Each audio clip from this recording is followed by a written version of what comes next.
Is zero financing for a tractor a good idea? Well, let's talk about it now, so stay tuned.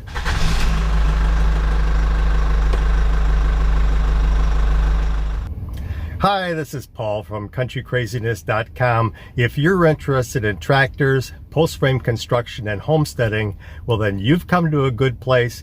Why not subscribe, tap the bell, and join in the conversation. Is 0% financing a good idea when you're buying a tractor? Well, it all depends on what the financing deal is that the manufacturing is offering.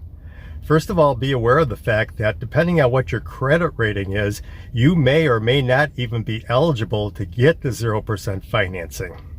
Second of all, the manufacturer may be offering low percentage rate loans, and if you can get a good rate, it may pay in the long run to finance the tractor for a shorter period of time, because a lot of these 0% financing deals will not allow you to make a down payment. Think about that. 84 months later, you're still going to be paying on your tractor. Is that what you want to do? I don't think so. The smart way to look at this thing, I think, is before you buy your tractor, is to consider what kind of payment that you want to make, or if you want to pay cash if you happen to be in that kind of position. And then look at what type of deals are available from different manufacturers and see if any of them match up with a tractor that meets the requirements that you have. I would suggest that you don't finance a tractor for more than 4 years, and that you put down at least 20% of the loan amount, including the sales tax and any other charges that come above and beyond the price of the tractor.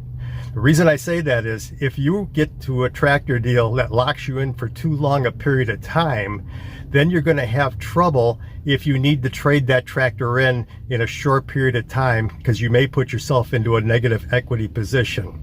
What's more, if you were to lose your job or something like that and you had to sell your tractor, you should be able to sell it without putting yourself into a negative equity position.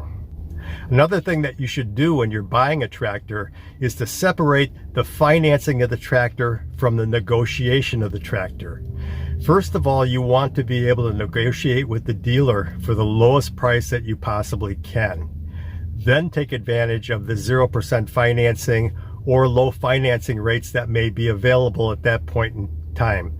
And don't forget to check with your credit union ahead of time to see what their rates are, because they may be better than what's being offered by the manufacturer. The fact that you got a 0% loan will be long forgotten once you have to make your 80th payment on your tractor.